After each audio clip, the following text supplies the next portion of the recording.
नमस्कार, DD news पर आप दो टूक देख रहे हैं। मैं हूं अशोक श्रीवास्तव।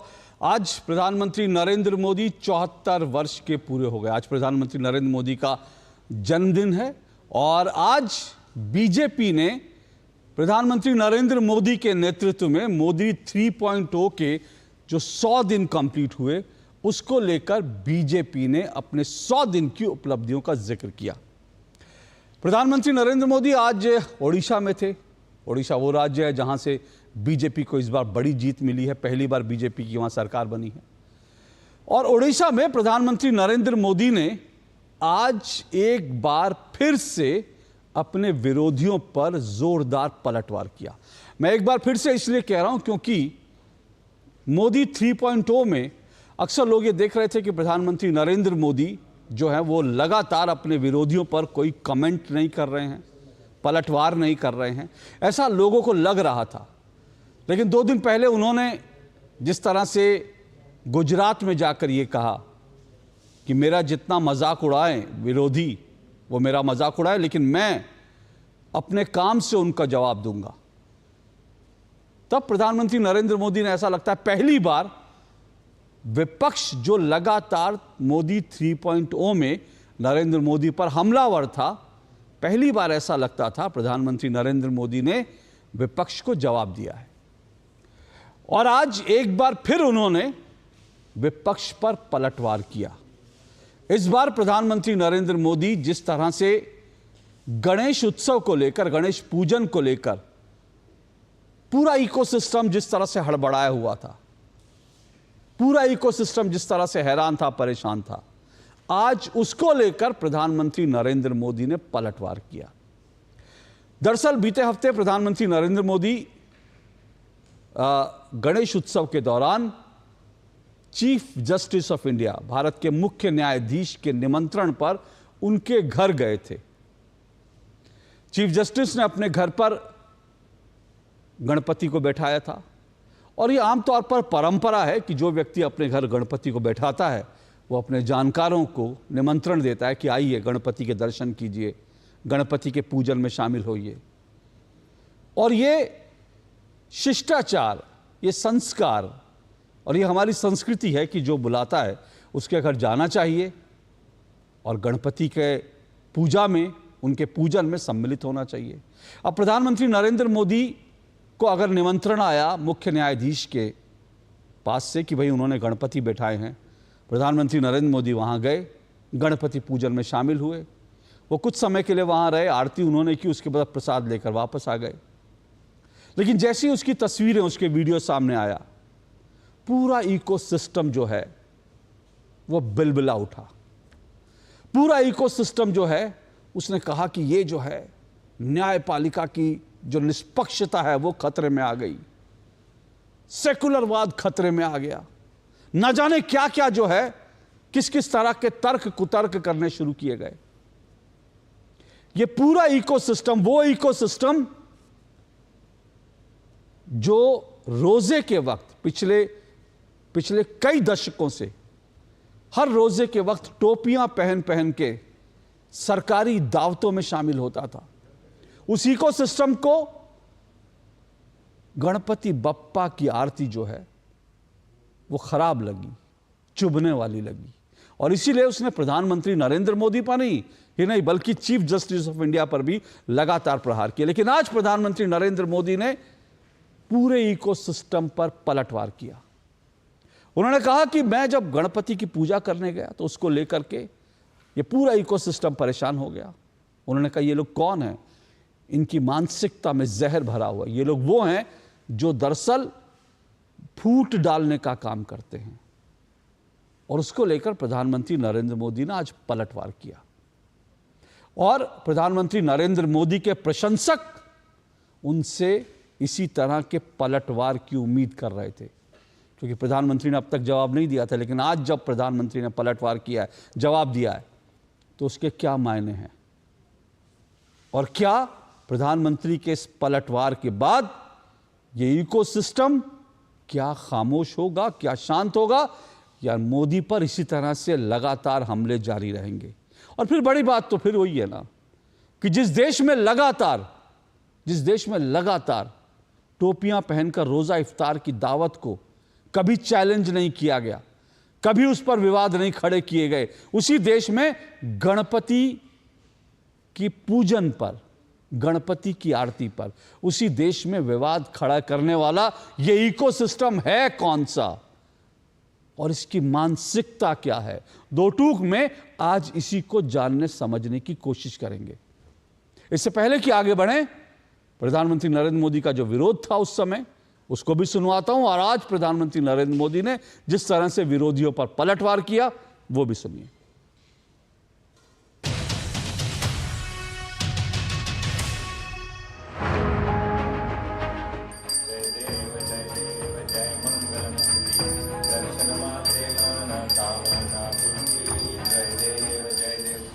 हमारी शंका इतनी है कि क्या ये संविधान के रखवालदार इस प्रकार से अगर राजनीतिक नेताओं से मिलते हैं तो लोगों के मन में शंका है।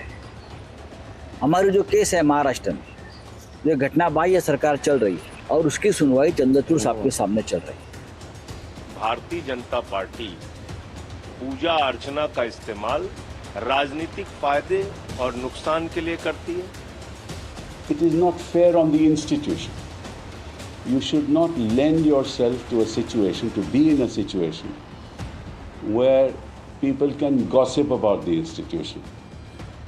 बांटो और राज करो की नीति पर चलने वाले अंग्रेजों की नजरों में उस समय भी गणेश उत्सव खटकता था।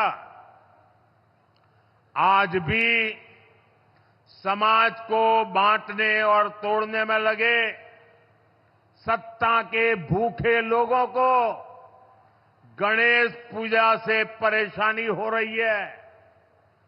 आपने देखा होगा कांग्रेस और उसके इकोसिस्टम के लोग पिछले कुछ दिनों से इसलिए भड़के हुए हैं क्योंकि मैंने गणपति पूजन में हिस्सा लिया था।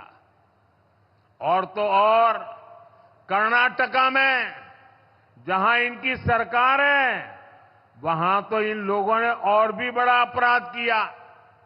इन लोगों ने भगवान गणेश की प्रतिमा को ही सलाखों के पीछे डाल दिया। पूरा देश उन तस्वीरों से विचलित हो गया।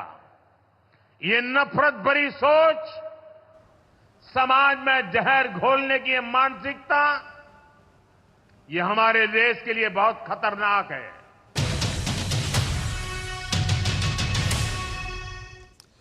तो प्रधानमंत्री नरेंद्र मोदी ने कहा ये जो नफरत भरी सोच है ये समाज के लिए बहुत खतरनाक है। दो टूक में आज हम इसी नफरत भरी सोच पर दो टूक करेंगे, इसी पर डिबेट करेंगे। आज मेरे साथ चार मेहमान आज की डिबेट में जुड़ रहे हैं। आइए चारों मेहमानों का परिचय करवा दूं। फिलहाल मुझे जानकारी दी गई है 3 मेहमान मेरे साथ जुड़ चुके हैं। मेरे साथ इस वक्त जो है तहसीन पूनावाला जुड़ चुके हैं, राजनीतिक विश्लेषक है तहसीन पूनावाला। मेरे साथ विजय शर्मा जुड़े हुए हैं बीजेपी से, और मेरे साथ समाजवादी पार्टी के प्रवक्ता प्रोफेसर भुवन भास्कर जोशी जुड़े हैं। बहुत जल्द मेरे साथ प्रोफेसर संगीत रागी जुड़ेंगे, लेकिन शुरुआत में तहसीन पूनावाला आपसे कर रहा हूँ। तहसीन पूनावाला, ये नफरत भरी सोच है, आज प्रधानमंत्री ने पलटवार किया और क्या खूब पलटवार किया। जिनको कभी भी इफ्तार, रोज़ा इफ्तार की दावतों में टोपी लगाकर सरकारी दावतें जो होती थी उसमें कभी जिनको सेकुलरवाद और बाकी सब कुछ नहीं नज़र आया, उनको जो है गणेश पूजा पर जो है आपत्ति हुई। और अब तो आप भी गणेश जी को घर बैठाते हैं, मुझे मालूम है अच्छी तरह से। मुझे लगता है आप भी इस नफरती सोच के खिलाफ ज़रूर होंगे जी। और आज विदाई हुई गणेश जी की, तो थोड़ा सा अगर म्यूजिक आता होगा तो हम लोग के वहाँ थोड़ा सेलिब्रेशन होता है जब गणपति जी जाते हैं, और हम लोग कहते हैं महाराष्ट्र में गणपति बापा मोरया पुढच्या वर्षी लवकर, तो थोड़ा सा सेलिब्रेशन चल रहा है, तो इसके लिए मैं माफी चाहता हूँ।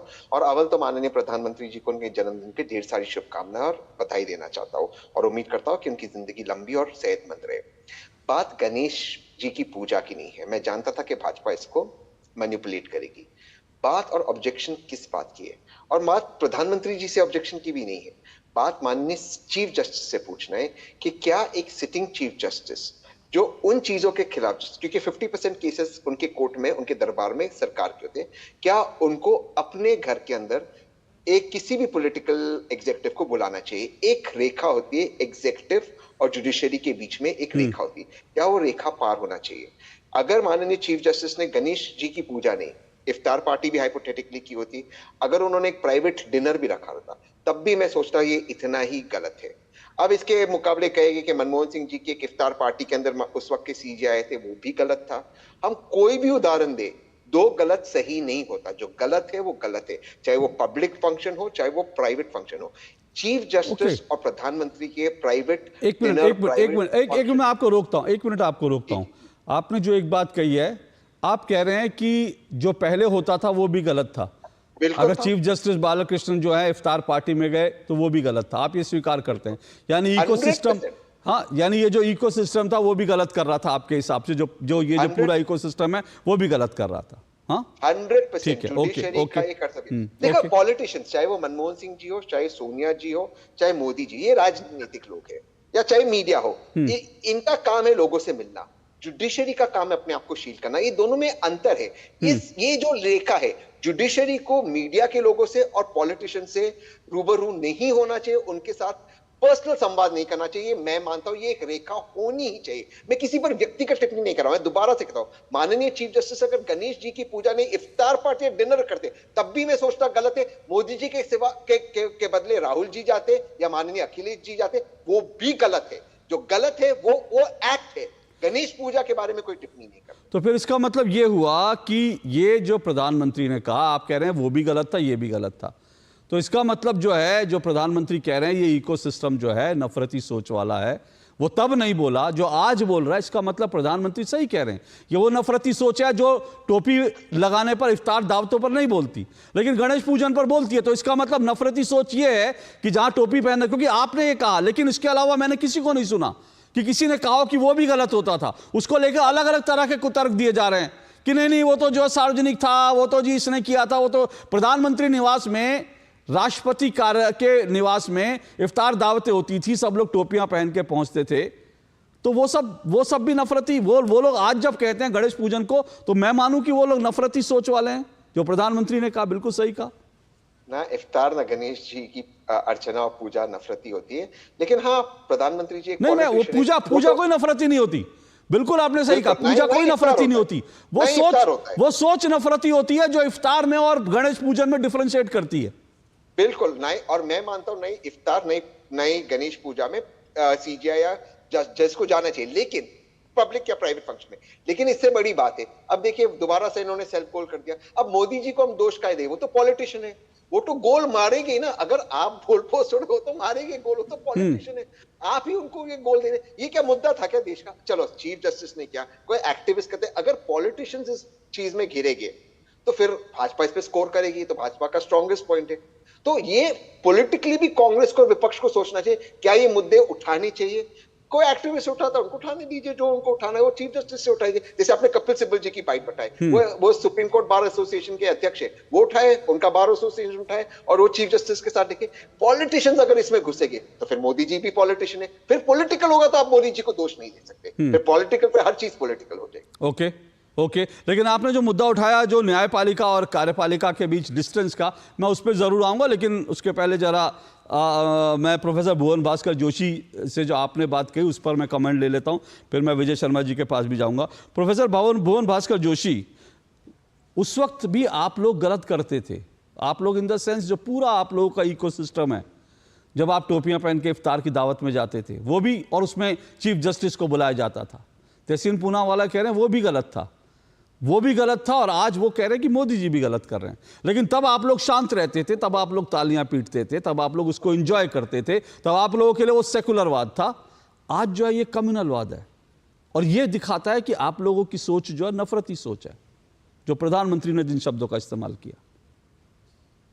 देखिए अशोक जी, आपके चैनल के माध्यम से मैं देश के माननीय प्रधानमंत्री जी को, आज उनका जन्मदिन है और मैं उनको बधाई देना चाहता हूँ, शुभकामना देना चाहता हूँ, क्योंकि देश के प्रधानमंत्री। और चूंकि आज जो बहस आपने चलाई है, चूंकि मैं कानून का विद्यार्थी हूँ और कानून का विद्यार्थी होने के कारण जब मैं संविधान को पढ़ता हूँ तो मैंने पढ़ा है कि उसमें कार्यपालिका, व्यवस्थापिका और न्यायपालिका तीन चीजें होती हैं। और तीनों हमारे इस देश के अभिन्न अंग हैं, लेकिन उसमें सबकी एक कुछ ना कुछ लक्ष्मण रेखाएं होती हैं और जिसको अभी तक फॉलो किया जाता है। मेरे को लगता है माननीय प्रधानमंत्री जी ने उस लक्ष्मण रेखा को लांघने का काम करा, क्योंकि अभी वो पद पर है। और ये बात मैं नहीं कह रहा, भारतीय जनता पार्टी के बहुत वरिष्ठ नेता केंद्रीय मंत्री अरुण जेटली साहब ने क्या कहा था। अशोक जी, आपको पता होगा, बहुत गंभीर पत्रकार इस देश के हैं और आपका मैं व्यक्तिगत रूप से बहुत सम्मान करता हूं। मैं आपको बताना चाहता हूं, उन्होंने कहा था कि इस प्रकार दो इंटरफेरेंस जो है आगे चलकर उनकी जो नियुक्तियां हैं उनको बनाता है, यानी कि जो उनके रिटायरमेंट के बाद का जो प्लान है वो फिक्स कर देता है। ऐसा मैं नहीं कह रहा, अरुण जेटली साहब ने कहा, जो देश के कानून मंत्री भी रहे और एक बुद्धिमान वकील भी थे, उन्होंने भी इस बात को बैरियर बनाने की बात को कहने का काम करा। और माननीय प्रधानमंत्री जी की जो भाषा है वो आप अभी बता रहे थे कि उन्होंने विपक्ष पर आज प्रहार करा है, लेकिन 2024 तो बहुत दूर नहीं है अशोक जी। इस देश ने माननीय प्रधानमंत्री जी पे के मुंह से वो सब सुना है जो देश को बांटने का काम करता है। मटन, मंगलसूत्र, आपका मंगलसूत्र छीन लेंगे, सोना छीन लेंगे, ये बातें कहते हुए देश के प्रधानमंत्री को कि हम सब लोगों ने सुनने का काम करा है। मैं निश्चित तौर पे कहना चाहता हूँ, कार्यपालिका की जगह काम करे, व्यवस्थापिका की जगह काम करे, न्यायपालिका की जगह काम करे, तो निश्चित तौर पे हमारा लोकतंत्र और संविधान मजबूत होगा।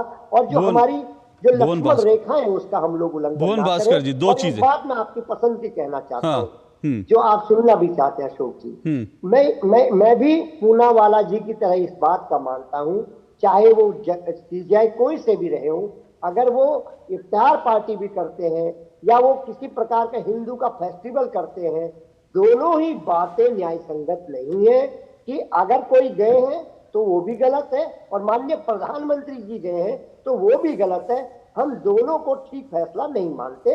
हमारा मानना है कि हमारी जो व्यवस्था है संवैधानिक, उसमें तीनों अंगों का बहुत अहम रोल है और तीनों की लक्ष्मण रेखाएं हैं, उनका पालन हमें करना चाहिए। मैं दो चीजें यहां पर जो आपने कहा ना, आपने कहा मैं सुनना, सवाल मैं क्या सुनना चाहता हूं वो इंपॉर्टेंट नहीं है। मेरे साथ प्रोफेसर संगीत रागी जी जुड़ चुके हैं, राजनीतिक विश्लेषक हैं।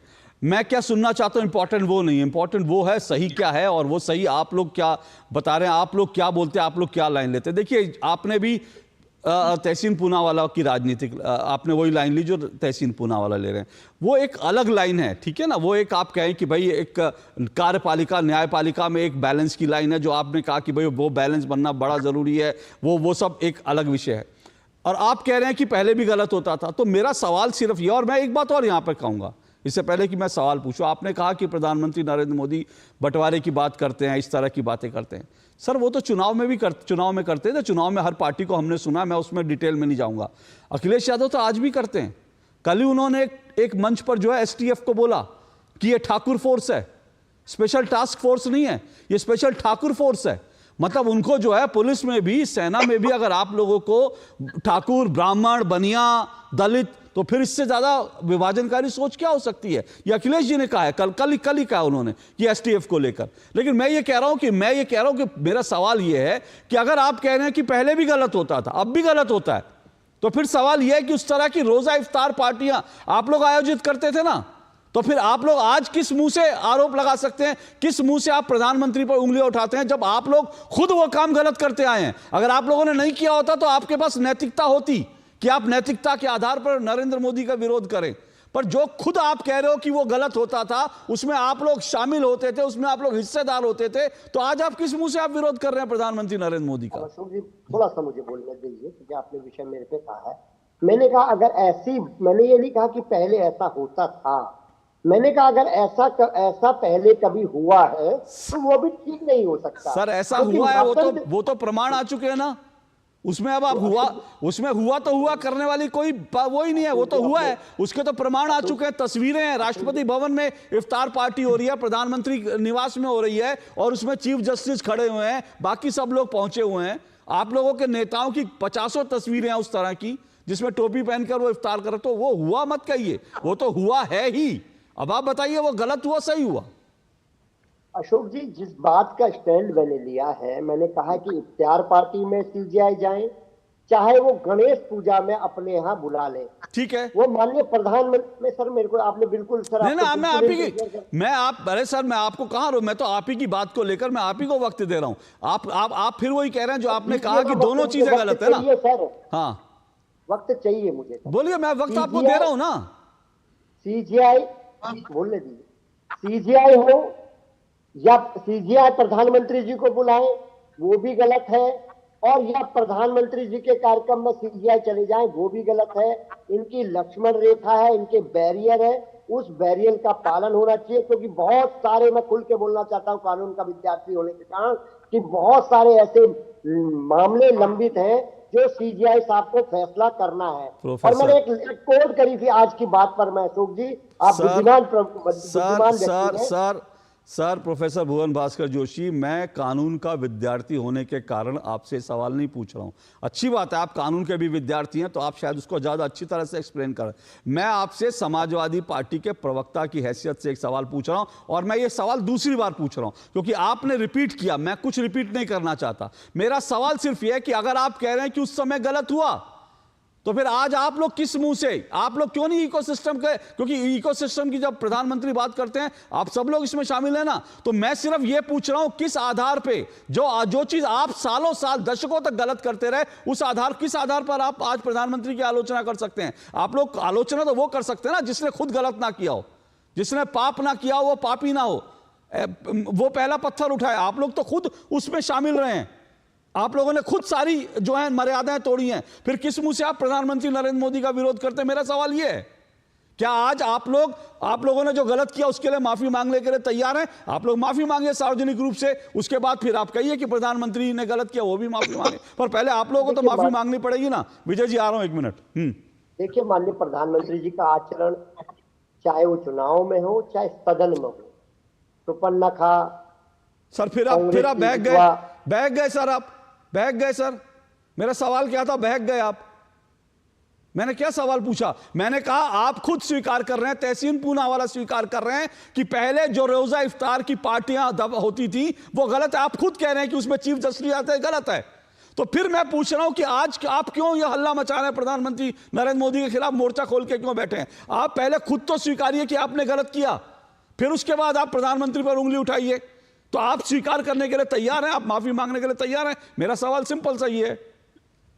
अशोक जी, माननीय प्रधानमंत्री गए, क्या माननीय प्रधानमंत्री या भारतीय जनता पार्टी के किसी नेता के द्वारा माफी मांगी गई? सर, पहले आप लोग तो माफी मांगिए। जो दशकों तक आप ये कर रहे थे, टोपियां पहन के चीफ जस्टिस के साथ रोजा इफ्तार की दावतें कर रहे थे, एक बार तो उसके लिए माफी मांगिए। अशोक जी, मैं प्रथम बार ऐसा सुन पा रहा हूं कि हम लोग विपक्ष से प्रश्न कर रहे हैं, सत्ता पक्ष से प्रश्न करना भूल गए ना। क्यों मैं आपसे, आपने जो गलत किया उसके लिए आपको खुली छूट दे दी जाए। आप लोग विपक्ष, मैं आपसे सवाल, सुनिए प्रोफेसर भुवन भास्कर जोशी जी, मैं जो सवाल कर रहा हूं, उस वक्त आप सत्ता में थे, ये मत भूलिए। आप सत्ता में थे तब चीफ जस्टिस को रोजा इफ्तार की दावतों में बुलाते थे, तो आप लोग सत्ता में थे, उसके लिए आप लोग से किसी ने सवाल नहीं पूछा। आज आपसे सवाल पूछ रहे तो आज आपको मिर्ची क्यों लग रही है? सवाल का जवाब दीजिए कि आप लोगों ने गलत किया, माफी मांगिए देश से, उसके बाद आगे बढ़िए, प्रधानमंत्री नरेंद्र मोदी का विरोध कीजिए, फिर उसके बाद विजय जी जवाब देंगे। पहले आप लोग माफी तो मांगिए ना।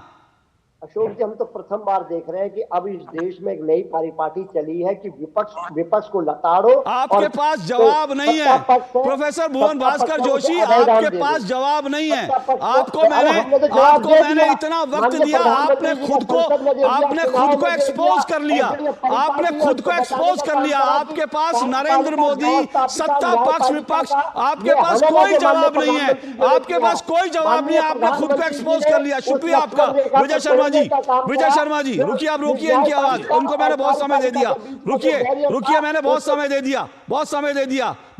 दिया और उतने समय, जितना समय आपको दिया, उतने समय में प्रोफेसर भुवन भास्कर जोशी ने अपने आप को अच्छे से एक्सपोज कर लिया। क्योंकि वो गलत तो कह रहे हैं कि हाँ हमने गलत किया, लेकिन उनको गालियां सिर्फ मोदी को देनी है, विरोध मोदी को करना है, खुद की गलतियों के लिए क्षमा नहीं मांगेंगे। और ये कहेंगे कि सत्ता पक्ष से सवाल पूछ रहे हैं। सर, मुझे जो है ना 30 साल हो गए पत्रकारिता करते हुए, और जब मैं सत्ता पक्ष नहीं, मैं जब विपक्ष से, जब बीजेपी, मैंने ये भी देखा है, जब बीजेपी विपक्ष में थी, बीजेपी से सारे पत्रकार सवाल करते थे। ये आप लोग नया फॉर्मूला लाए अपने आप को बचाने के लिए, अपने आप को देश के कानून और संविधान से ऊपर दिखाने के लिए कि विपक्ष से कोई सवाल नहीं होता। जब बीजेपी के 2 सांसद थे तब भी हम बैठकर बीजेपी से सवाल पूछते थे। बीजेपी के 2 सांसद थे, हम सवाल पूछते थे, क्योंकि सवाल पूछना पत्रकार का धर्म है। और अगर बीजेपी गलत करेगी, विपक्ष में होगी, बीजेपी से सवाल पूछेंगे। समाजवादी पार्टी गलत करेगी, विपक्ष में होंगे, हम बीजेपी से सवाल करेंगे, समाजवादी पार्टी से, कांग्रेस से सवाल करेंगे। ये नया फॉर्मूला मत लाइए अपने पापों को छुपाने के लिए कि आप तो विपक्ष में, आपसे सवाल ना पूछा जाए, आप जो करेंगे सब सही है। इस गलतफहमी से निकलिए। विजय शर्मा जी वो कह रहे हैं कि भाई प्रधानमंत्री नरेंद्र मोदी ने मर्यादा तोड़ी है। वो ये कह रहे हैं जो हुआ। अशोक जी सुनिए, देखिए यहाँ 3 तरह की बातें हैं। एक तो परंपरा की बात है, एक संवैधानिक बात है। तो अब आप मुझे बताइए, परंपरा ये थी, परंपरा चल रही है, परंपरा के तहत अगर देश के प्रधानमंत्री सीजीआई के यहाँ धार्मिक आयोजन में शामिल होने चले जाते हैं तो कौन सा पहाड़ टूट गया? जबकि आप तो इतने सारे लोगों में बुलाते हो, एक बात। दूसरा, जोशी साहब, आप तो बता रहे हो कि कानून के विद्यार्थी हो, आप मुझे बताइए कौन से आर्टिकल में, संविधान के में लिखा हुआ है कि सीजीआई के घर पे या किसी आयोजन में, उनके धार्मिक आयोजन में प्रधानमंत्री शामिल नहीं हो सकते? विजय जी एक सवाल, एक मिनट रुकिए, मुझे सवाल, एक मिनट रुकिए, आवाज नीचे रखिए सबकी। विजय जी मेरा सवाल लीजिए 1 मिनट। पहली बात, आपने कहा यह परंपरा थी, ठीक है ना? अगर सवाल यह है कि अगर वो गलत परंपरा थी, विपक्ष ने गलत परंपरा डाली, मेरा सवाल ले लीजिए ना, उसके बाद मैं आपसे जाऊं। अगर विपक्ष ने गलत परंपरा डाली थी तो क्या बीजेपी उस गलत परंपरा को आगे बढ़ाएगी? आप लोग तो गलत परंपराओं को खत्म करने के लिए सत्ता में आए ना। दूसरी बात, जो आर्टिकल 50 है, आर्टिकल 50 का हवाला दिया जा रहा है ना, संविधान के जो धारा 50 है, उसका हवाला दिया जा रहा है कि वो शक्तियों का विभाजन करता है और उसमें जो है न्यायपालिका, कार्यपालिका जो है उनको अलग अलग रहना चाहिए, उनको एक जगह नहीं रहना चाहिए। ये संविधान की धारा 50 कहती है, तो उसका पालन करने की बात लोग कह रहे हैं। अशोक जी, आपने मेरा पूरा सुना नहीं, मैं उसी पे आ रहा था, यही बताने जा रहा था कि जहां तक परंपरा की बात है, इनके आयोजन में चीफ जस्टिस आते हैं, हमारे प्रधानमंत्री वहां धार्मिक आयोजन में चले जाते हैं, तो ये परंपरा चली आ रही थी। तो इनके मुंह में सबके में दही जमी हुई थी।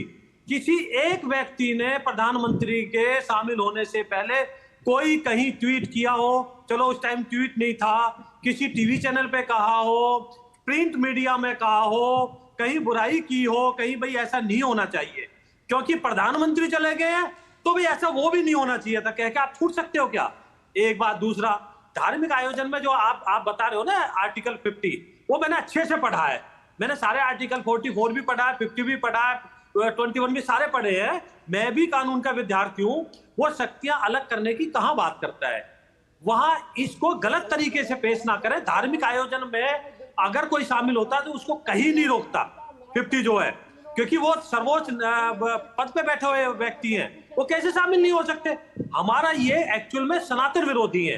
तीसरी मैं बड़ी अहम बात बताने जा रहा हूं, इनकी पेट में दर्द क्यों हुआ? आपने सुना है ना कि चोर की दाढ़ी में तिनका। क्या इन्होंने सीजीआई को दबाव डालने के लिए बुलाया था? आपको पता है उस टाइम कितने सरकार के खिलाफ केस चल रहे थे?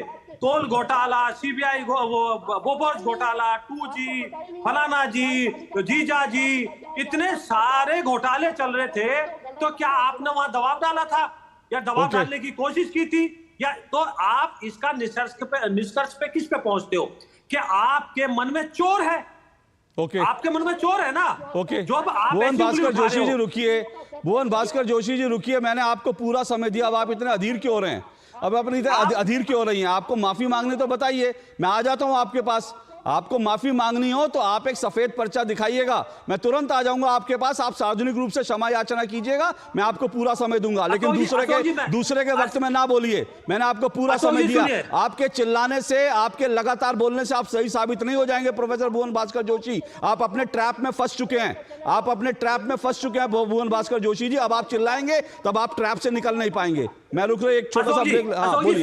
बोलिए। नहीं सुनिए, अब आप मुझे बताइए, अगर सीबीआई के डायरेक्टर कहीं भी नियुक्त होते हैं तो इनकी मांग क्या होती है कि सीजीआई शामिल होंगे। और आपने पिछले टाइम में देखा भी होगा कि सीजीआई ने अपना प्रतिनिधि दूसरे जजेस को भेजा था।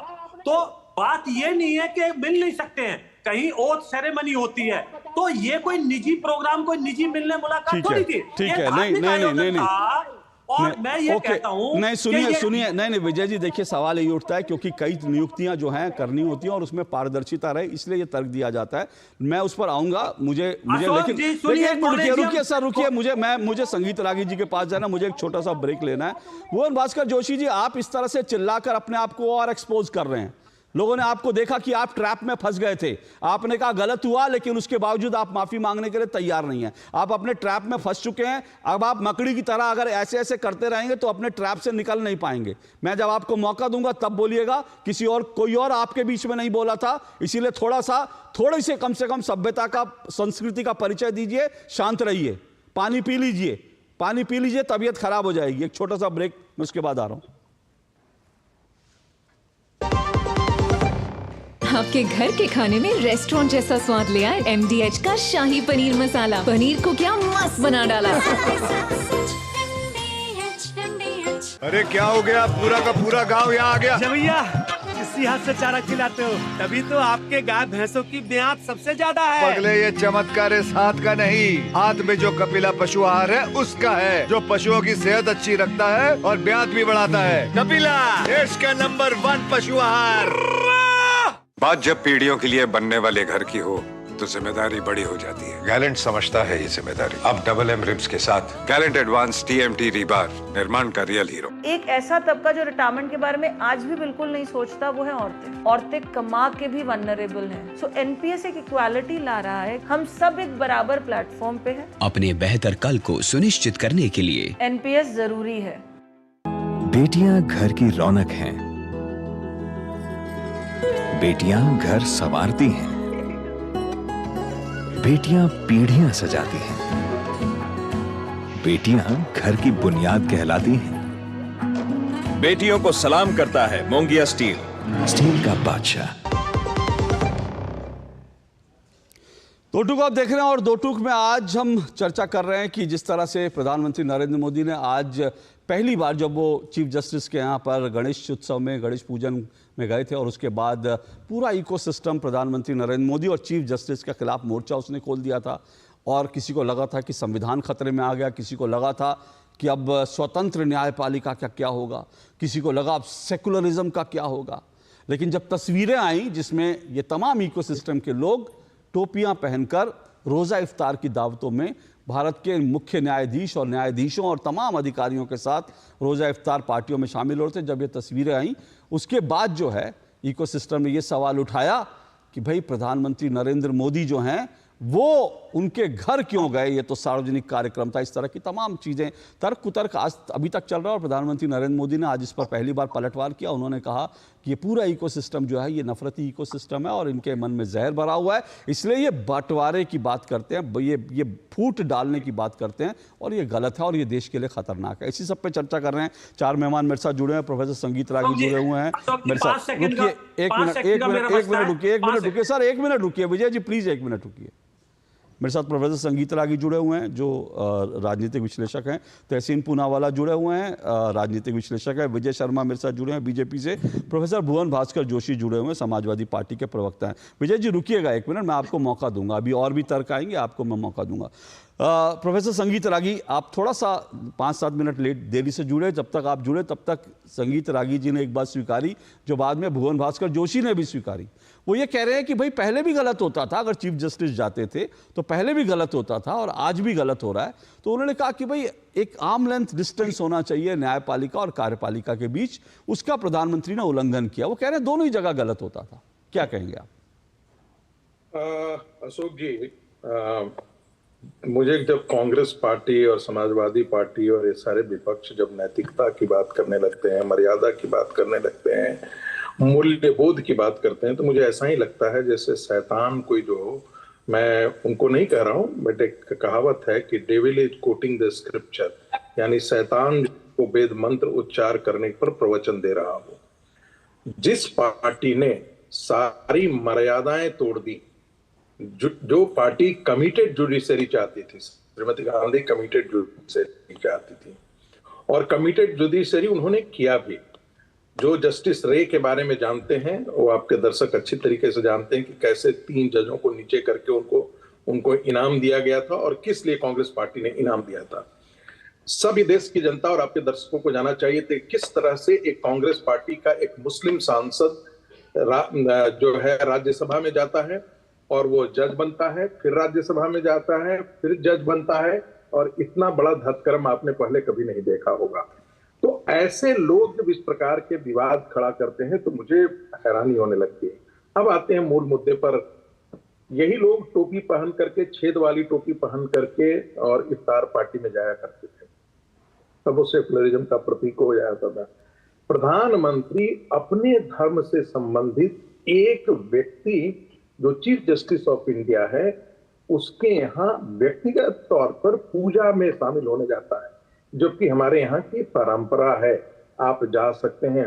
और एक बंधु भाई पता नहीं किस जगह से पढ़ करके आए हैं, वो कहते हैं कि हम लॉ के जानकार हैं, पॉलिटिकल साइंस, हम भी पॉलिटिकल साइंस के प्रोफेसर हैं यूनिवर्सिटी ऑफ दिल्ली में। कहीं भी इसके लिए वर्जन नहीं है, ये मैं फिर आपको दोहरा दे रहा हूँ।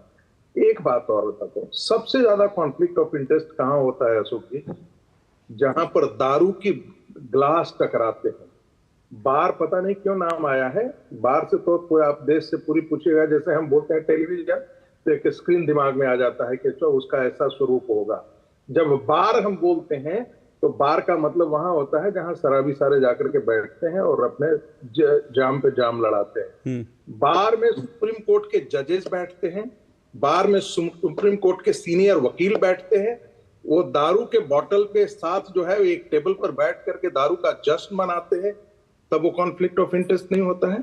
और यदि प्रधानमंत्री सीजीआई के यहाँ चला जाए और वो भी पूजा में चला जाए तो इनको भारत के मूल्यबोध, भारत की परंपराओं के बारे में इतनी अज्ञानता है। अज्ञानता मैं नहीं करूंगा, दुष्टता मैं इसे बोलता हूं, और मैं गंभीरता से इस बात को कहता हूं, ये अज्ञानता नहीं है, ये छिछोरापन नहीं है, ये दुष्टता है जो भारत की सांस्कृतिक और पूरे उसके मूल्यबोध को ये नष्ट करने पर तुले हुए हैं। हम भी जाते हैं, बहुत सारे आते हैं। आज हमारे यहाँ यदि कोई पूजा होता है तो अपने दुश्मन को भी हम बुलाते हैं, वह भी हमारे पूजा में शामिल होता है। और प्रधानमंत्री को यदि सीजीआई को इन्फ्लुएंस करना हो तो उसके लिए कोई बहुत बड़े उसके लिए बहुत सारे अवसर होते हैं, बहुत सारे तरकीबें होती हैं। और कांग्रेस पार्टी तो इसमें इस कुकर्म में माहिर है, पार्टी है। कांग्रेस पार्टी ने क्या चीज छोड़ा है? समाजवादी पार्टी जैसा, जो अतीक अहमद के गोद में बैठा हुए मुलायम सिंह, जिसके बारे में जो नैतिकता, जो चंबल के डकैतों को ला करके अपनी राजनीति किया हो उत्तर प्रदेश में, वो नैतिकता की बात करता हो और वो प्रधानमंत्री पर टिप्पणी करता हो। मुझे लगता है, देखिए, एक बहुत बड़ा गिरोह काम कर रहा है इस देश में। एक और बात जोड़ देना चाहता हूं, सुप्रीम कोर्ट के वकील और सुप्रीम कोर्ट के जज भारत से जाकर के एक साथ छुट्टियां मनाने जाते हैं, उनके फैसले आते हैं और वो फैसले उस वकील के पक्ष में आते हैं। वो वकील जो दलील दे रहा है उसके पक्ष में आते हैं। बेंच फिक्सिंग के बारे में इतना बड़ा दुष्कर्म, जिसके बारे में खुली बारे में सुप्रीम कोर्ट के वकील बोलते हैं। आप किसकी बात कर रहे हैं? ये बेंच फिक्सिंग तो बीजेपी के जमाने में हो रहा था ना। ये बेंच फिक्सिंग के बारे में मामला जो है वो कांग्रेस पार्टी के जमाने में ही हो रहा था ना। पहले से तो गोरखपुर चल रहा था ना, रोस्टर सिस्टम। मैं फिर भी कह रहा हूं, सुप्रीम कोर्ट में आज 80,000 से ज्यादा केसेस हैं। 4 करोड़ से ज्यादा केसेस जो हैं वो इस देश में है, जिसमें 3 करोड़ 39 लाख केसेस तो जो है वो इसके हैं, क्रिमिनल केसेस हैं, जिनकी 1 साल से ज्यादा आयु हो चुकी है। ऐसे में जो लोग इस प्रकार की बातें करते हैं, ये क्या नरेंद्र मोदी के जमाने से हुआ है? नरेंद्र मोदी और इसको और ज्यादा तेज किया गया है, quick and fast justice system खड़ा किया गया है, एआई का प्रयोग किया जा रहा है। अरे भाई, आप किस दुनिया में पड़े हुए हैं? मुझे लगता है कि ऐसे लोगों को सोचने की जरूरत है और इस गिरोह को पर्दाफाश और इस गिरोह से खुले तौर पर अब लड़ने की जरूरत है। इस देश को आम तौर पर ऐसे गिरोह लड़ने की आवश्यकता। ठीक है, तहसीन पूनावाला रिस्पॉन्ड कीजिए। एक बात यह है कि जब हम कहते हैं कि भाई वो पूजा में एक साथ मिल लिए, चीफ जस्टिस के यहाँ चले गए, तो ये जो कहा जा रहा है कि भाई इससे जो है पता नहीं क्या क्या शिवसेना को लगता है हमारा केस प्रभावित हो जाएगा, आम आदमी पार्टी को लगता है कि हमारा, हालांकि उसके अगले दिन जी, एक मिनट रुकिए सर, एक मिनट रुकिए, मैं आपको मौका दूंगा सर, रुकिए एक मिनट। आम आदमी पार्टी को लगता है कि इससे हमारा केस, जबकि उसके अगले दिन ही जो है अरविंद केजरीवाल को जमानत मिली। और सवाल यह है कि अगर इस देश में किसी को चीफ जस्टिस को प्रभावित करना होगा तो मेरे दो सवाल हैं। क्या आपको लगता है ये चीफ जस्टिस इस तरह के हैं जो प्रभावित हो जाएंगे उनके घर जाकर पूजा में शामिल होने से? और क्या आपको लगता है कि दरअसल जो है इस तरह से उनको कैमरे के सामने जाकर आप प्रभावित कर सकते हैं? ये दोनों चीजें बड़ी अलग है। प्रभावित करना होगा, कोई प्रभावित करने वाला व्यक्ति होगा तो भाई लोगों ने यह भी देखा जज यहां कैसे बनाए जाते थे बंद कमरों में, लोगों ने यह भी देखा। तो प्रभावित करना होगा, जब जज बनाए जाते हैं बंद कमरों में तो फिर उसको छोड़ दीजिए, फिर वो प्रभावित करने के कैमरे के सामने थोड़ी जाएंगे। वहां तो जज बनाते हो कैमरा गलती से आ गया था। मिसेस गांधी के समय, राजीव गांधी, एक मिनट तहसीन जी रिस्पॉन्ड कर रहे हैं। रॉयलिस्ट जजेस की बनाए जाते थे। हाँ, एक मिनट सर, तहसीन जी रिस्पॉन्ड कर रहे हैं। तहसीन जी। प्रोफेसर साहब की बहुत रिस्पेक्ट करता हूँ संगीत रागी जी, लेकिन उनका पूरा तर्क आपके शो के अंदर, पूरा तर्क ये था इंदिरा जी ने ये गलत किया, राजीव जी ने ये गलत किया, तो मान रहा हूँ। तो नरेंद्र मोदी जी 2014 में ही बोल देते थे कि न्यू इंडिया की रचना वही पुरानी इंडिया होगी, वही ओल्ड इंडिया होगा, वो जो न्यू इंडिया की कल्पना करते वही पुरानी इंडिया होगी, ताकि उनके प्रवक्ता और जो उनके समर्थक है प्रोफेसर साहब वो यही कहेंगे कि जो इंदिरा जी के जमाने में हो रहा था वो ये हो रहा था। आज भी तो बंद कमरों में हो रहा है, कोलिजियम सिस्टम में कोई ट्रांसपेरेंसी नहीं है। और जहां तक बेंच फिक्सिंग का मामला आ रहा है, पहले भी आज भी वो सारी बातें तो आज भी जीवित है। कुछ दिन पहले ही इसके बारे में कमेंट हुआ, मैं उस इश्यूज में नहीं जाना चाहता हूँ। सवाल है कि वर्तमान प्रधानमंत्री ने रिफॉर्म्स लाए, जुडिशियल रिफॉर्म्स लाए, वो इन चीजों को पास करे। एनजेसी जो दोनों जो कांग्रेस और बीजेपी दोनों ने मिलकर पास किए, सुप्रीम कोर्ट ने उसको स्ट्राइक डाउन कर दिया। इन चीजों पर इन विषयों पर वो देखे, इस पे बात करे, लीडर ऑफ ऑपोजिशन को बुलाए। बात ये नहीं है हम विषय से हम भटक रहे हैं, बात सिंपली ये है कि एक आर्बिट्री लाइन होती है, एक इनविजिबल रेखा होती है एग्जीक्यूटिव और जुडिशरी के बीच में। मैं ये बिल्कुल नहीं मानता चीफ जस्टिस इन्फ्लुएंस हो सकते, मैं बिल्कुल नहीं मानता मेरे प्रधानमंत्री इन्फ्लुएंस करेंगे चीफ जस्टिस को, लेकिन Caesar's wife should not just Caesar's wife should not just be transparent, she should seem to be transparent. ये बहुत जरूरी है। तो ये जो एक परसेप्शनल चीज है, ये जुडिशरी के लिए बहुत जरूरी है। आपने बिल्कुल सही कहा प्रोफेसर साहब ने, बहुत ऐसे लॉयर्स हैं जो जजेस के साथ विदेश में जाते हैं। आईबी क्या कर रही है, क्यों रिपोर्ट नहीं देती केंद्र सरकार को, क्यों जा रहे वो अब्रॉड, क्यों उनके हक में फैसले हो रहे, ये क्यों नहीं आ रहे पब्लिक डोमेन में? कीजिए, सरकार इसको टेबल करे पार्लियामेंट में, आईबी रिपोर्ट आती होगी, लीडर ऑफ ऑपोजिशन को बुलाए, एक मीटिंग करे, जो पार्लियामेंट्री कमेटी ऑफ लॉ है वो जजेस को समन करे, उनके पास वो पावर है, वो बताए आप फलाने वकील के साथ हॉलिडे पर गए, गोल्फ खेले, वाइन पिए, ये वाइन की बोतल है और ये आपने उनके हक में फैसला किया, बुलाइए ना पार्लियामेंट में। कोई somebody has to bell the cat। नहीं, पर तहसीन जी आपने परसेप्शन शब्द का इस्तेमाल सुनिए ना, जो भी एग्जैक्टली नहीं आपने तहसीन जी आपने परसेप्शन नहीं कर सकते। जिस दिन मैं गृह मंत्री बना बिल्कुल सॉल्व करूंगा, लिख कर दे रहा हूं सॉल्व करूंगा, पार्लियामेंट में बुलाऊंगा, आईबी रिपोर्ट पब्लिक करूंगा। नहीं आपने परसेप्शन शब्द का इस्तेमाल किया, मैं यही कह रहा हूं कि ये परसेप्शन बनाने का काम ही तो इकोसिस्टम कर रहा है कि प्रधानमंत्री पूजा करने पहुंच गए तो परसेप्शन बना दो कि जी वो तो इन्फ्लुएंस करने गए हैं, वो तो हमारे शिवसेना के केस में इन्फ्लुएंस कर देंगे, वो आम आदमी पार्टी के। ये परसेप्शन बनाने का ही तो खतरनाक खेल है। क्या ये खेल सही है कि अगर प्रधानमंत्री पूजा करने के लिए पहुंच गए जहां उनको निमंत्रित किया गया था तो उसके परसेप्शन बना दे? कल को चीफ जस्टिस भगवान करे कि उनके यहाँ कोई उनकी बेटी की शादी हो, कुछ हो, अगर प्रधानमंत्री वहां चले जाएंगे, शिष्टाचारवश चले जाएंगे तो फिर उसको परसेप्शन बनाया जाएगा प्रधानमंत्री को शादी में नहीं जाना चाहिए था उनके यहाँ। तो ये परसेप्शन बनाने का ही तो खेल है, यही तो खतरनाक है। दो पहलू इसके अंदर, अगर सिविल सोसाइटी या वकील या बार एसोसिएशन इसका मुद्दा बनाती है, मैं इसको मानता हूं और बनाना भी चाहिए, लेकिन अगर पॉलिटिशियंस बनाते, खास करके संजय राउत जैसे पॉलिटिशियंस, तो ये सेल्फ गोल है। मैंने शुरुआत में कहा था अगर आप ऐसा सेल्फ गोल, विपक्ष ये सेल्फ गोल मारेगा, विपक्ष को इसमें इन्वॉल्व होने की जरूरत नहीं थी। अगर विपक्ष ऐसा सेल्फ गोल मारेगा तो प्रधानमंत्री गोल मारेंगे, वो तो है ही मास्टर, वो क्यों छोड़ने वाले। वो महाराष्ट्र के चुनाव भी आ रहे। अब आप सोचो, आप सोचिए विपक्ष और संजय राउत की आप बैंक्रप्सी सोचिए, हालांकि वो मेरी टीम में, आप सोचिए महाराष्ट्र के चुनाव आ रहे, गणेश जी महाराष्ट्र के, आप उस पे आप विवाद कर रहे हो, मतलब कोई पॉलिटिकल सेंस है ही नहीं ना। तो प्रधानमंत्री जी छोड़ेंगे क्या? वो तो महाराष्ट्र में आके भी इसकी बात करने वाले, क्या आप उनको ओपनिंग दे रहे हो? ये जो है सिविल सोसाइटी और बार एसोसिएशन का मामला था। बाकी जो भी मामले प्रोफेसर साहब उठा रहे उनको सॉल्व करने की जिम्मेदारी लॉ मिनिस्टर और प्राइम मिनिस्टर की, और नहीं कर सकते। जिस दिन मैं लॉ मिनिस्टर बना मैं सॉल्व करते हैं। अशोक जी आपकी शो में आके बताऊंगा रिपोर्ट। संगीत रागी जी रिस्पॉन्ड कीजिए, फिर मैं भुवन भास्कर जोशी जी और विजय जी के पास जाऊंगा। बोलिए। नहीं, देखिए दो चीजें हैं, मैं दो टिप्पणियां करना चाहता हूं। एक तो जुडिशरी पर टिप्पणी, ये जो एडजॉर्नमेंट का मामला है, एडजॉर्नमेंट पे एडजॉर्नमेंट, एडजॉर्नमेंट पे एडजॉर्नमेंट, एक प्रकार का यह गिरोह बन गया है। और यही कारण है कि ये गिरोह जो है, क्योंकि पिछले बार भी जो न्यायिक संहिता थी उसमें पहले की न्यायिक संहिता में 3 से ज्यादा आप एडजॉर्नमेंट नहीं कर सकते थे। तो ये मोटा मोटी चीजें हैं। क्या होता है कि बड़े बड़े जो वकील हैं जो सुप्रीम कोर्ट में, जिनका मैं नाम नहीं लेना चाहता हूं, मैं बिल्कुल नाम नहीं लेना चाहता हूं, वो उनकी अकाउंटेबिलिटी क्या है? आप कहते हैं कि हम कोर्ट के ऑफिसर हैं, और आप करते क्या हैं कोर्ट के ऑफिसर से?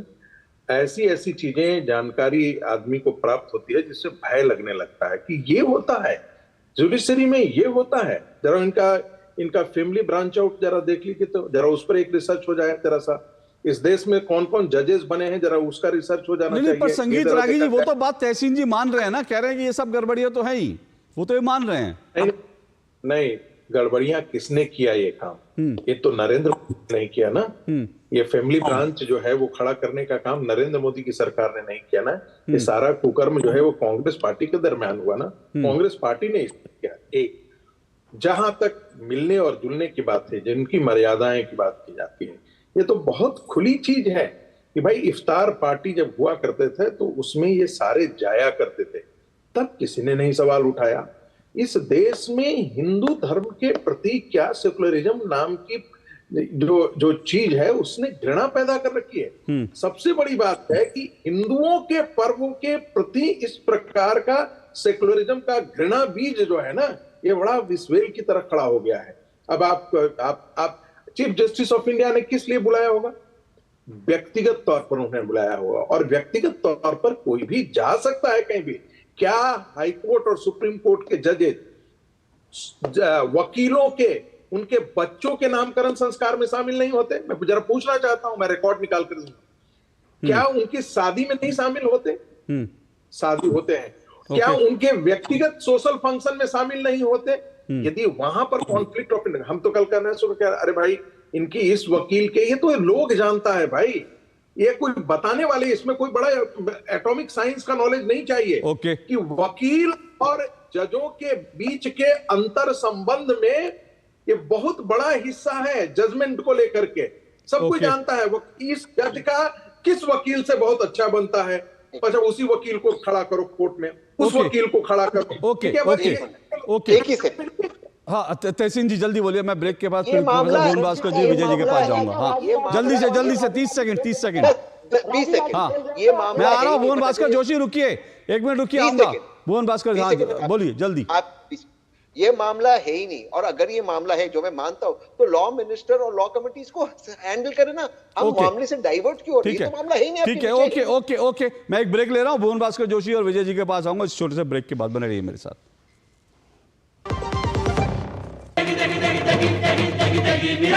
MDH की देगी मिर्च का तड़का, अंग अंग फड़का। MDH की देगी मिर्च। बेटियां घर की रौनक हैं, बेटियां घर संवारती हैं, बेटियां पीढ़ियां सजाती हैं, बेटियां घर की बुनियाद कहलाती हैं। बेटियों को सलाम करता है मोंगिया स्टील, स्टील का बादशाह। हाय मॉम, फिर से शॉपिंग? बाबूजी आपने इसे बिगाड़ के रखा। लिमिट में करो तो कुछ बुरा नहीं होता है। बिना लिमिट शॉपिंग करेगी आपके कार्ड पे ऐड ऑन जो है। मैंने तो कार्ड पे लिमिट सेट कर दिया। अच्छा, इसके फायदे ये हैं कि रिस्क कम हो जाता है, और अगर फ्रॉड भी हुआ तो तुरंत बैंक को बोल दीजिए, नुकसान कम। दादू नेक्स्ट टाइम ये pink dress. You are the limit. Limit तो सेट है। आरबीआई कहता है जानकार बनिए, सतर्क रहिए। सुरक्षा की गारंटी हर चीज में जरूरी है, चाहे वो मुश्किल स्टंट हो या अच्छी फसल। इसलिए ले आइए IIL के ट्रैक्टर ब्रांड का शिनबा, जो देता है सुंडी और ट्रिप से सुरक्षा की गारंटी। बात जब पीढ़ियों के लिए बनने वाले घर की हो तो जिम्मेदारी बड़ी हो जाती है। गैलेंट समझता है ये जिम्मेदारी। अब डबल एम रिब्स के साथ गैलेंट एडवांस TMT रीबार, निर्माण का रियल हीरो। शादी का किचन महके जहां, गोल्डी किचन किंग मसाले हो वहां। गोल्डी लाए हैं फ्रेश लॉक टेक्नोलॉजी, जो रखे मसालों को हर समय फ्रेश। तो आप देख रहे हैं और चर्चा का हम कर रहे हैं, पूजा से परेशान इकोसिस्टम क्यों हैरान, इसी पर चर्चा कर रहे हैं। क्योंकि प्रधानमंत्री नरेंद्र मोदी के चीफ जस्टिस के घर पर जाकर गणेश पूजा करने से जिस तरह से इकोसिस्टम ने पूरा मोर्चा खोल दिया था, उसको लेकर आज प्रधानमंत्री नरेंद्र मोदी ने पलटवार किया और कहा यह नफरती सोच है, ये भारत को बांटने वाली, फूट डालने वाली सोच है। इसी पर चर्चा कर रहे हैं। 4 मेहमान मेरे साथ जुड़े हुए हैं। प्रोफेसर भुवन भास्कर जोशी, जो बात जो तहसीन पूनावाला जी ने कही, उन्होंने कहा कि भाई ये बात अगर बार काउंसिल में बाकी लोग करते समझ में आता, विपक्ष ने इसको उठा करके एक तरह का सेल्फ गोल कर लिया है। तो क्या ये सेल्फ गोल है सीधा सीधा आप लोगों का? नहीं, आज अशोक जी मैं जवाब देना चाहूंगा प्रोफेसर रागी को, और मुझे पूरा उन्हीं को जवाब, और मैं जवाब देना चाह रहा हूं। जब प्रोफेसर रागी बोल रहे थे, मुझे रामायण का एक प्रसंग याद आ रहा था कि जब रावण को सीता का हरण करना था तो उसको साधु का वेश बनाना पड़ा, और साधु का वेश बनाकर वो भारतीय जनता पार्टी की बात कर रहे थे। और मैं देख पा रहा था ये वही भारतीय जनता पार्टी है जिसका राष्ट्रीय अध्यक्ष बंगारू लक्ष्मण ऑन कैमरा रिश्वत लेते हुए देश को शर्मसार कर गया और भ्रष्टाचार की नींव को इस देश को चला गया। मैंने देखा इसी राजनीतिक दल को किस प्रकार इन्होंने आप वो लगातार एक नया घोटाला करा था चुनाव से पहले, किस प्रकार चंदे चोरी का इन्होंने एक नया एक प्रस्ताव ये लेकर आए थे देश में, ये देश ने देखने का काम करा है। और मैं याद कर पा रहा था, यही वो पार्टी है जो कंधार में आतंकवादियों को छोड़ने का काम कर रहे थे। इनके मुंह से मैं सुन पा रहा था वो रावण जिस प्रकार सीता हरण करने के लिए साधु का वेश बनाया था। ये भारतीय जनता पार्टी, ये वही पार्टी है। ये गैंग कहने का काम कर रहे थे कांग्रेस को, समाजवादी पार्टी को। मैं कहना चाहता हूँ ये लूट का खुला गैंग तो है, और क्या भारतीय जनता चलिए हो गया, अब मेरे सवाल का जवाब पे आ जाइए। अब मेरे सवाल के जवाब हो गया, सुनिए ना, अरे हो गया मेरे सवाल, अब मेरे सवाल के जवाब पे आ जाइए। अब मेरे सवाल के जवाब पे आ जाइए। प्रोफेसर भुवन भास्कर जोशी, आपका भाषण हो गया ना, भाषण हो गया। बीपी आपका हाई हो रहा है, बीपी हाई हो रहा है। अरे सर बीपी हाई हो रहा है आपका, पानी पीजिए, इनकी आवाज नीचे करिए। बीपी हाई हो रहा है, बीपी हाई हो रहा है, इनकी आवाज नीचे कीजिए। बीपी हाई हो रहा है, बीपी हाई हो रहा है सर, बीपी हाई हो रहा है, थोड़ा सा कंट्रोल कीजिए। हो गया, भाषण हो गया आपका, लिख कर लाए थे, बहुत अच्छा भाषण दिया, ताली बजा दूं आपके भाषण पर, बहुत बढ़िया भाषण दिया। अब आप सुन लीजिए, थोड़ा इनकी आवाज नीचे कीजिए भाई, जरा इनको बता दूं। आप बड़े आतंकवाद कंधार की बात कर रहे थे, भूल गए जब कोर्ट ने कहा था कि आतंकवादियों को क्या पद्मश्री दिलवाएंगे? समाजवादी पार्टी की सरकार थी, जब कोर्ट ने बोला कि आप इन आतंकवादियों को पद्मश्री दिलवाएंगे, जिन आतंकवादियों का मुकदमा आप लोग लड़ रहे थे उनको निर्दोष कह के छोड़ रहे थे। और अभी जब अयोध्या में रेप हुआ तो रात के अंधेरे में आपके सांसद डील करने गए थे, भूल गए वो सब? मेरा समय मत जाया कीजिए। अगर मैंने आपके पर्चे खोलने शुरू किए तो आपके लिए रुकना मुश्किल हो जाएगा, आपका बीपी सही में हाई हो जाएगा। अब मुझे मालूम है, आपका शक्ल देख के मुझे लग रहा है आपका बीपी का क्या हो रहा है, और मैं नहीं चाहता आपके बीपी हाई के लिए मैं जिम्मेदार बनूं। अगर मैंने आपके पर्चे खोलने शुरू कर दिए तो अभी आपका बीपी हाई हो जाएगा। पानी पीजिए थोड़ा। सवाल का जवाब नहीं हो तो बता दिया करिए कि पास है, कह दीजिए पास। कौन बनेगा करोड़पति में आता है फोन फ्रेंड। आपको पिछली बार में मैंने कहा था अपने साथ एक दोस्त लेकर आया करिए जब सवाल का जवाब ना हो, क्योंकि आप लोगों को लगता है कि आप लोगों को अकेले घेर दिया। अपने साथ टीम लेके आया करिए, जब सवाल का जवाब नहीं हो तो पास कर दिया करिए। तहसीन जी से पूछ लूंगा आपके सवाल का जवाब। विजय शर्मा जी रिस्पॉन्ड कीजिए।